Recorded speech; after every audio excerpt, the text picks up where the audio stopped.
Hello everyone, welcome to the In the Frame podcast. I'm Luke. Today, as always, I'm joined by Pip, and today we have the privilege of having the lovely Lee Thomas here. How are you doing, Lee? Good, thanks. Good to be here. Wow, it's lovely to have you. Before we get into it, remember to subscribe to OSBD, follow us on all the social medias, follow us on the podcast side of it, follow us on the YouTube side of it, and if you want to learn more, go to osbd.org/in-the-frame.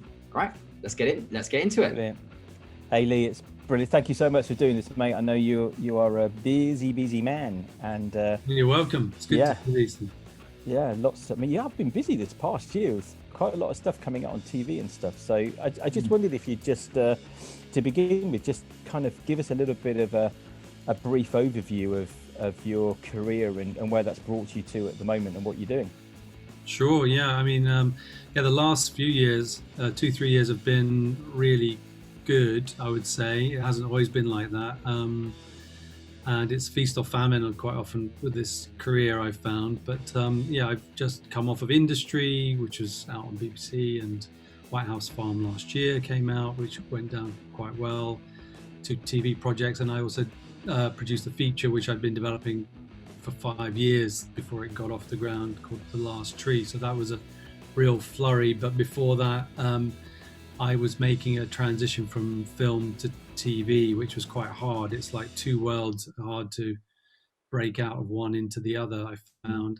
And fortunately, I got a break producing Doctors, a daytime show, which was sort of a way to cut my teeth and show I could do multi-episodic stuff and work with many different directors and scripts at the same time. And it was a very useful springboard to show I was serious about getting into TV, and then White House Farm was the break before that. But how I got in, when I'm asked how did you get into it, is I wouldn't recommend you try this at home, which is I lived in Japan in a rice farming village, learned Japanese, discovered that I was quite interested in camera work, and ended up both developing Japanese language and ability with the camera, and I became a self-shooting documentary filmmaker for Japanese television, and which got me, I had a lot of fun and made a bunch of projects, including like 2 hip-hop documentaries about the birth and spread of hip-hop culture from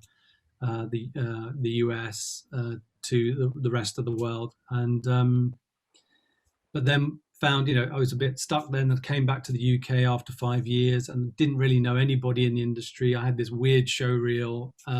This is pre-internet, actually, so there was no sort of, and pre-digital, so it was all, the films I shot were on Hi8, and then everything exploded differently after that, but it was a real slog to find your way, I think.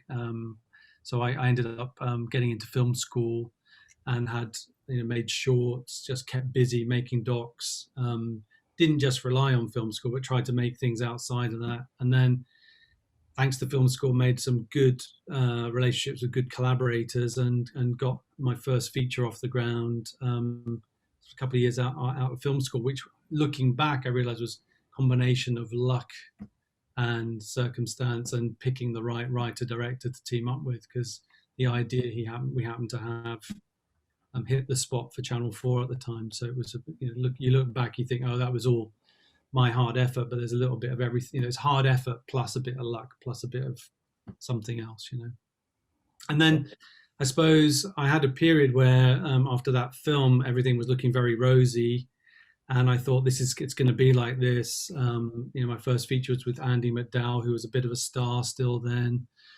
We had to fly out to LA to meet her, and I thought, it's going to be like this. And then not long, about a year after, I had a first look deal with Film 4, which means they give you a bit of money to run your business and to option material, to buy books or scripts.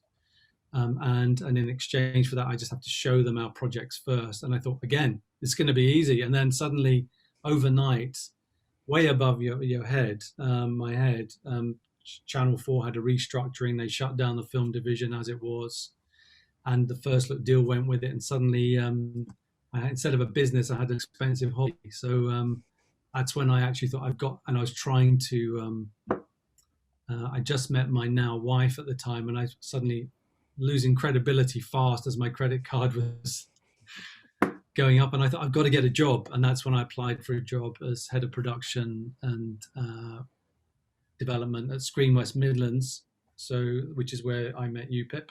Mm. And I ended up working there for 5 years, which was about 3 years longer than I expected, but it was a good experience, and I learned a lot about the side of the business that I probably wasn't that interested in, I thought, but it's how, how the things get put together and finance and all of that. And then after that, I thought time to get back to producing. And as I say, it took a long while to get banging on the doors of TV, because TV has become, the last 10 years, TV has become so much more interesting and so many more options. And it's all because of, the proliferation of broadband and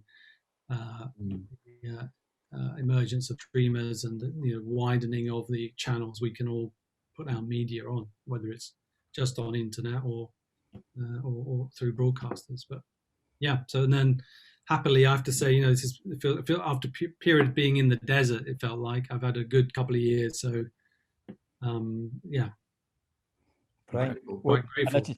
I just realised, all in the best laid plans. I asked the I asked the second question and not the first question I mentioned. So Luke, why don't you dive in and ask the question I was supposed to ask, Luke? No worries. So filmmaking, that's really incredible, your story, and kind of going from one side of the globe to the other side, and kind of rebuilding, building and then rebuilding your connections with filmmaking. Filmmaking, as we know, is a really collaborative process. How do you as a producer go about building strong teams and collaborating well with projects from different places? Well, I guess, if you're talking about teams in terms of like creative heads of department and stuff, I'll be honest with you, it's pretty much, every project's different. As a producer, you're not necessarily, making a lot of stuff every year. Now I'm on a kind of every 18 months, I should be making something new cycle. But when you're doing shorts, it's faster turnaround. But I would say, I obviously, when I do work with people that I've, considered very carefully, whether it's a DOP or not, I'll be looking at their work. I'll be trying to help them to do the best they can with the resources we have, and just try to preserve relationships so that in case, even if in the next project, this isn't a job for this person, it's not, based on whatever reason it's not right for them, I would hopefully work with them again on something else. So you keep preserving relations by being good to people, and also be creatively alive to the projects you're working on with them, so that they respect you creatively, and you're not just sort of because I don't know how many of your viewers know what a producer does, but that's a whole, we could do 2-3 hours on that, because there are very many different types. Some are completely money driven, some are script driven and they only know story, but they wouldn't know one end of a camera from the other. Others are just obsessed with the physical making and could probably build a projector to shoot old film on, and so and some are just obsessed with the money side. So it just depends on what kind of producer you are. But essentially, I find the key thing for me as a creative producer to try and find writers that I like, who trust me to work with them on their stories. And I'm not one of those people that just say dumb things all the time. They say dumb things some of the time. Hopefully over time you learn to build relationships with writers where they think, actually, if you give the script to Lee, he'll both be good in the development side, and then when it gets made, he honors what the intention was and tries to make the thing we were trying to make, we're trying to write in the first place. And same with directors, build. You don't want to be the person who's always saying no, or getting in the way, but you want them to know as well that you can think creatively, keep up with them, and align yourself with the vision they have as directors. So it's just about being,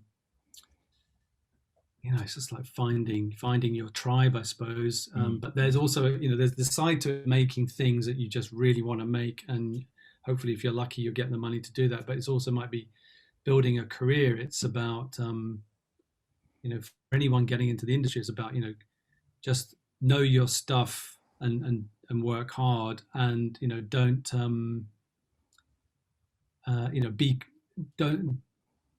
say things to people that you're going to regret later. Just sort of be kind of be a good person, I suppose I'm saying. I was just thinking of this apocryphal story of that we mentioned before I came on, which is I remember a situation I found myself in recently. Can I share the screen? There's a photo I found recently of me on my first feature film set, and it's quite a good story of it's the thing that Biden has said, which is don't, what did he say? Don't be decent to people. Don't speak down to people. And there's a picture here of I'm in the blue shirt with the sunglasses, trying to look cool, standing behind the director, writer John Mackay, and this is the Henry Braham in the light blue shirt next to the monitor.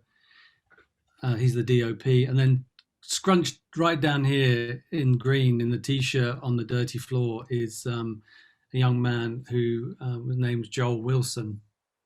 I'd never really remembered him, but I went in for a job interview about 3 or 4 years ago, and it was for a series. And as I went in, this guy, shook my hand. He said, "You don't remember me, do you?" And I said, "I'm really sorry, no, I don't." I was thinking, I hope I haven't done something horrible to this guy.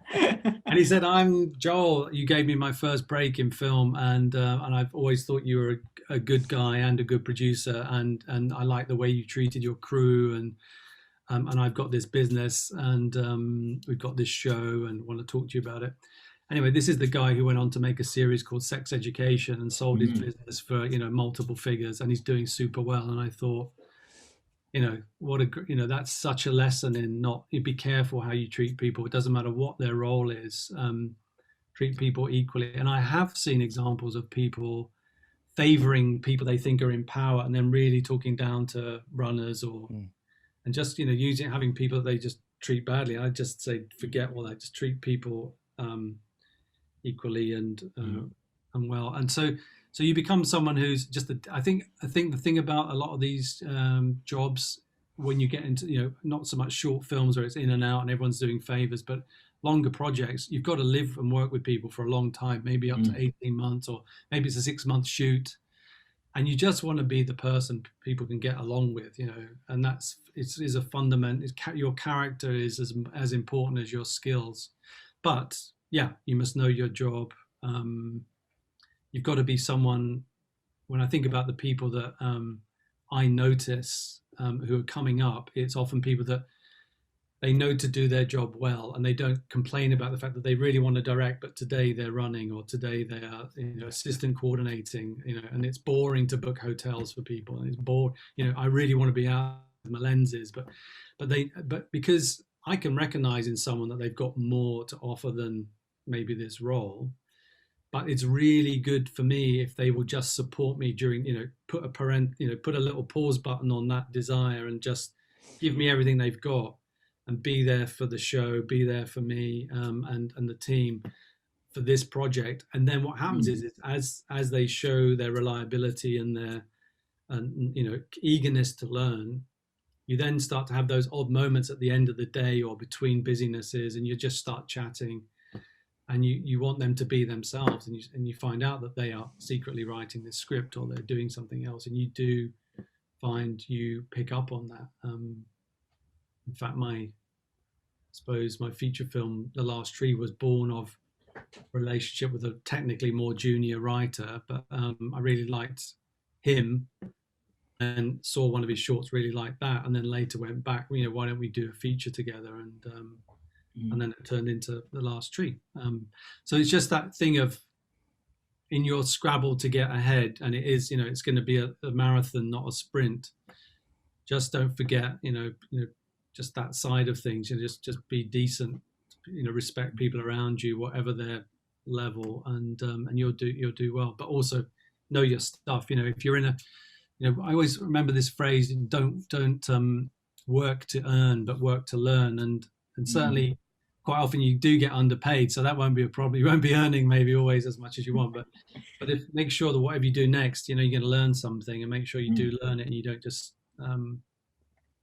sorry, I feel like I don't want to just sort of spout stuff off, but this is great. really, really good stuff actually. And I mean, one of the things I wanted to go back to, because you mentioned that period where you were working for Screen West Midlands, where we met, and well, you know, I met as an indie filmmaker in that region, and you were fantastically supportive of what I was doing back then. And but you know, one of the things I wanted to ask you is that obviously you've been involved with lots of people who've had those sorts of desires to develop their careers and go forward, and you've talked about how, you know, whenever you get any kind of opportunity, just be the very best version of yourself that you can be within that, treat people well, do the job as best that you can. But for our audience of emerging filmmakers, you know, what kinds of things could people do as beyond that could help them kind of get noticed or get some kind of support? Because we know how competitive it is nowadays to get the support of, you know, regional funds or national funds or organizations, etc. But you know, beyond being a really good person and taking the opportunities that come and making the most of those, what other things could emerging filmmakers do to really help themselves get forward? Yeah, it's a good question. I suppose it's you know, if I think back to what did I do when I came back to, you know, I was big in Japan for 10 minutes. It didn't count for diddly squat here. So what did I do? I used, you know, created a show reel to get myself into a film school. And the good thing about film school that's a decent one, and there are a few out there. I mean, NFTS is probably the best and most internationally recognized, but there are others.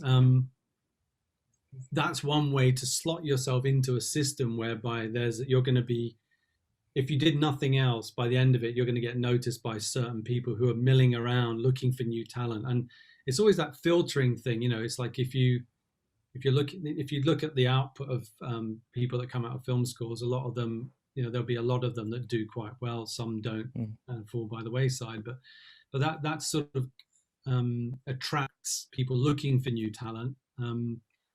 So getting yourself into a system whereby you're going to get noticed without you having to be, you know, shouting out loud all the time, you know, lone barking dog in the wilderness.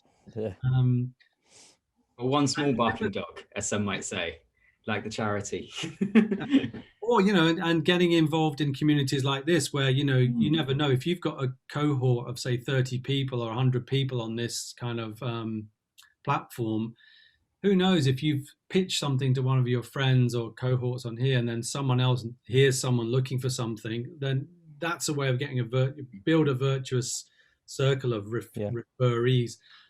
The BFI Film Academy, you know, I know there'll be a lot of people applying and not everyone will get on it, but if you get yourself into a scheme, it's then there as a sort of conveyor belt to deliver you to getting recognized. So whatever that, and whether, same applies to, I mean, look, when I got into, when I was at school and coming out of uni, filmmaking wasn't really on my horizon, and there was no digital way, there was no cheap way of getting in. It was like literally when I was at school, it was mostly probably, you know, people making stuff on film still, and that was expensive and prohibitive, and it was mainly for the middle and upper classes who maybe had a load of money. But now there's no barrier to entry, so there's no excuse not to practice your craft. The difficulty now is there's a lot more noise. Yeah.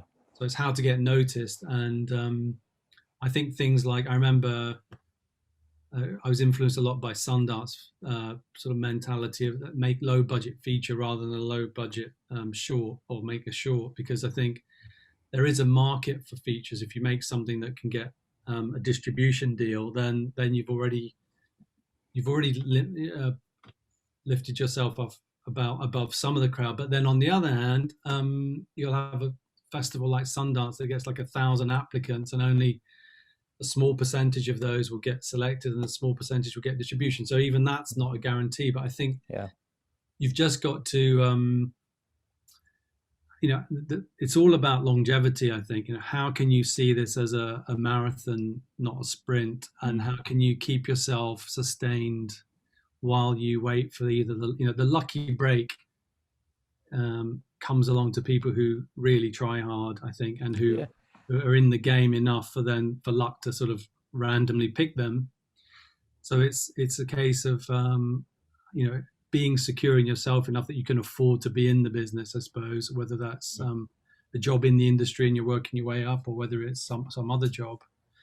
But I don't see any sort of real shortcuts other than to, if you make shorts, apply to film festivals, even the smaller ones, even the genre. If you make a sci-fi film, apply to the genre festivals. Don't just say I've got to be in Cannes, I've got to be in Berlin, or I've got to be at Sundance. Think there are some small niche places, and then if you get even if you get nominated for a prize, use that to help generate a little bit of publicity, or speak to a channel that might want to put that on, and just try to build word of mouth that you then get noticed, so that if someone says, well, what have you written, you say, well, I've written a prize, a shortlisted nominated short, and I'm on my way, kind of thing. So it's just, there's no one magic bullet for sure. And I mean, I know for you, I mean, you've done this. I mean, the good thing about this is, I know that you've done all this stuff. You did IAVE, you did Guiding Lights, you put yourself out there and got onto schemes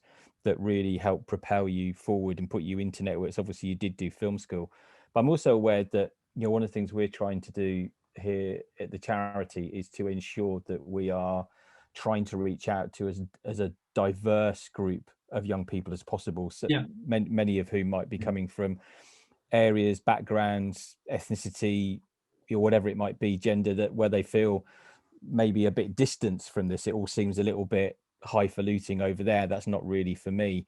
I mean, I think there is a general sense that things are changing, but what do you think kind of needs to happen that we get a slightly fairer landscape in terms of the industry, particularly in terms of access points, for young people from different backgrounds to feel like they can at least begin that journey to see where it takes them? Yeah, it's a really important question, and I don't have a simple answer, and I am facing it right now on a project. I'm really trying to construct a very diverse crew, with heads of department from a diverse background, in the broadest sense. And it's quite hard because unless you have already a good body of people, you don't want the exception to prove the rule, where one person gets through and then but who's coming up behind them, and whether it's black or Asian, DOP, or whatever the sort of minority you're looking at. It's the volume is not there at the moment, so it's how to get the volume, and I think that is through the next phase of education and training and apprenticeships, and it's that's where it has to happen, because you just need volume. You need volume so that when you don't want to all be scrabbling around for the 2 or 3 super qualified BAME line producers, or whatever it is you're trying to bring sensitivity towards. It's a real struggle, but I have to say, it's like, as a work, my dad was a printer. I technically come from a working class background, and it wasn't easy to get in. I felt initially difficult to get in, and I know it's harder still. I'm a white guy, and I'm middle class now, so it's easier for me. But I guess the thing is as a person, don't let it define your experience. Even if it's not your fault structurally, take absolute responsibility for your kind of own. What can you do today about this, even if it's not fair, and even if it doesn't seem right? Is there someone you've met that you could follow up with? Is there a person you've admired, who you've seen has worked in this field, that you can, or projects that you've really liked, that you can sort of try to build a relationship with?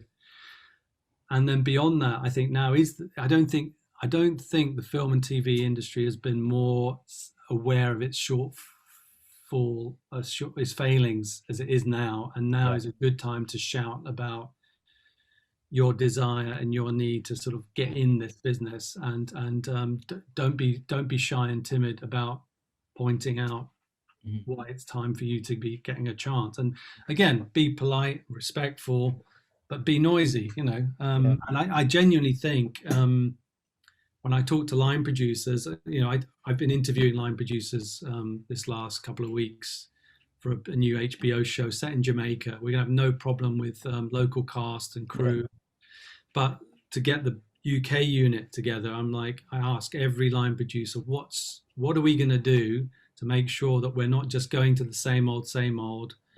How are we gonna make sure we cast our net? And I think overall everyone says, well, we still once you've met the 2 or 3 designers who are, of diverse background, what do you do then? You need the volume to come through. So that has to happen structurally. I know the BAFTA were hand wringing about this over this lockdown last year. And they have changed their whole voting approach, and they are making it more likely that the smaller projects that have had lower budgets that are made from more diverse voices are more likely to get considered for awards. And having awards is the thing that then gets you to be it's such a crude world we're in, where like if you win something, you're great because someone else has said you're great, and then before you know it, the media latches on, and then before you know it, the money attaches.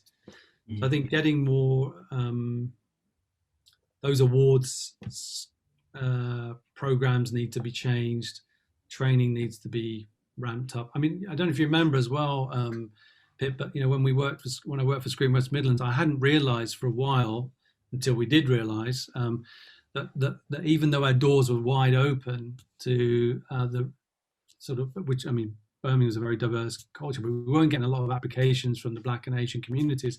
And that was because we were just perceived as this white organisation that only wants applications from white people, which just couldn't have been further from the truth. But actually, how do you then communicate the fact that you're, culturally you're open to a more diverse slate? And so we did try to make projects that were the road to Guantanamo, about the Tipton 3, and then One Day, Penny Woolcock's grime musical involving a lot of local community. You try to send the right signals, but even then you just got to make sure you're not being culturally biased. And I think a lot of producers and people I know are going through training with BFI's diversity unit and trying to make sure you're not doing unconscious bias, I guess, is a thing you just have to watch.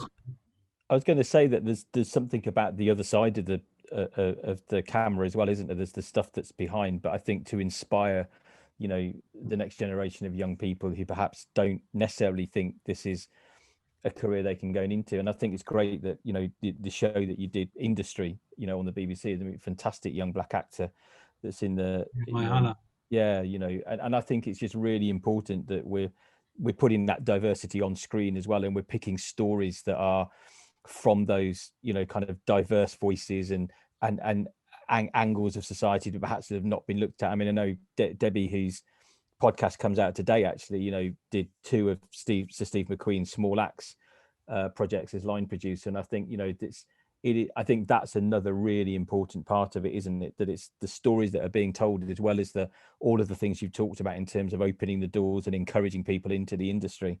Exactly, and that was, I mean, one of the things that attracted me to Industry was the diversity. I mean, on the page, it was not. This was not going to be a load of white bankers. Nothing wrong with that, but I, as a guy growing up in Tottenham, for me, my world was very diverse, and that's where I felt more comfortable, more than this kind of Merchant Ivory world of period drama. So nothing against them either, because I love them, but I just want to see more diverse voices. And if you look at my slate as a producer, it is very diverse, and that's the way I am looking for. The next Steve McQueen and or the next Derek Jarman, if you like, the next gay artistic, whatever it is. I want to hear. I think the more interesting voices are on the margins, and that's where I'm looking. So brilliant. But there's no. I just think when I just worked something out about 4 years ago. Life isn't fair, and while we're all hoping that everyone will get their act together to make things better and more systematically better for everybody, you as an individual have got to just think you've got a hand to play, you've got your unique talent, and it's like, how can you, get up and go out every day and just go, I've got something to offer here, and not let all that rubbish get in your head too much, which is not to say it doesn't exist, because it is unfair. Just take as much responsibility as you can for your own journey, really, and get a lot of help along the way. We all need, I mean, I wouldn't be here without masses of help. I've done this thing recently myself, is a list of mentors, and a list of like a tribe of mentors idea, where you've got people that are generally on your side, who generally like what you do, who probably would be quite happy to see you advance, as opposed to people who might be quite happy to see you fail. And just think, okay, how can I use them really well to get an intro to someone, just to send my CV, or get maybe a friend of yours just got at their first gig. Okay, is there anything in there that you might be able to kindly ask them to help you with? Yeah. Even if it's like, look at your CV and what do you think? Would this get me through the door? That sort of thing. I do that myself now. Yeah. So, well, and that's definitely what the whole building the online community, Yeah. you know, which is primarily online, but you know, as time goes on, we want to make that a much more sort of connected thing as well, physically, so people can come together and meet and collaborate and make things as we kind of emerge out the other side of this pandemic. But so yeah, that's definitely the heart of where we're at, is encouraging people, you know, not just to come to us. There are other things that people can do, but certainly if people want to come and be part of what we're doing, that's absolutely our heart, is just to get alongside and support and mentor and encourage, you know, as many people as possible. Final question then. What are your recent projects? What's coming up next? Well, as a producer for hire, I'm working on a new HBO series with Channel 4, and that's going to be a Jamaica set cop series with a difference, and so that's with Marlon James, the author of History of 7 Killings series. It's very exciting, and I've got a slate of about 7 projects, about 4 TV series and 3 features, all of which I'm very excited about, mostly international, and a couple set in Japan, including an adaptation of Number 9 Dream, David Mitchell novel, and another one, a kind of English language J horror. I don't do a lot of J. I'm not interested in horror genre per se, unless it's sort of cross genre, doing something else at the same time, and this is one of those. So, but no, a lot of interesting things keeping me very busy. Incredible. Sounds very exciting. Very exciting. Yeah. Thank you very much, Lee, for coming on the podcast. Yeah, Well, it's been brilliant. I hope. Yeah, good luck, everyone. Good luck. Amazing. We'll see you all next time. Thank you again, Lee, for coming along. Yeah, brilliant. And see you all soon. Bye-bye. Thanks.